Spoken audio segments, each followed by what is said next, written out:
Salut, paiso rakena iran'ny Bekoto izy ty.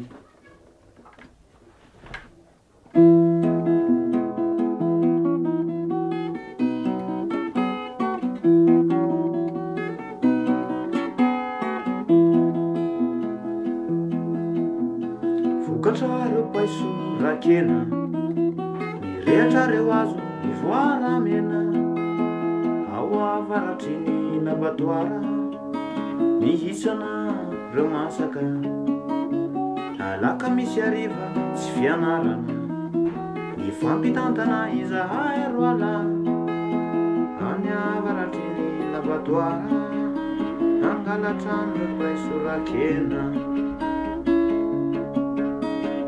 Mena, mena, sara tadidiny ala.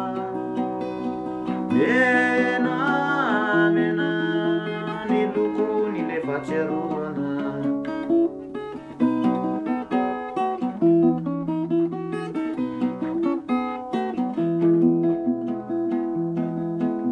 Rehefa tonga eny ambony paiso, itiko ny varavarana, manasaraka ny ambony sy ny ambany, ny lanitra miny tany, ny lanitra azo tsapaina tanana, ny papangona anjary namana, ny vavana ireo laminy izany, obarandreo paiso rakena.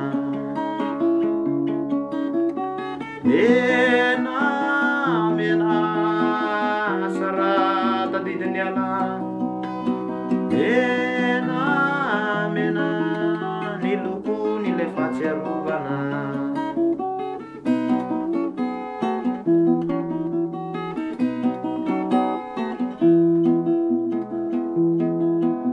Indray alaka misy tsy tonga, fa lasa nifindra lavitra, sendra hariva mena masoandro, no everitro fa farandro. Lody aho tsy sana angala paiso, ny fampitantanao sy ny alaeloko, ao avaratry ny laboatoara mihitsana reo fahatsiarovana. Rehefa lehibe za hamboly paiso, ny tokotany-tso ho feno-tso, ho vokatra reo paiso rakena, ho tonga reo ankizy angalatra. Mena, mena, sara tadidiny ala. Mena, mena, ny lokony le fahatsiarovana.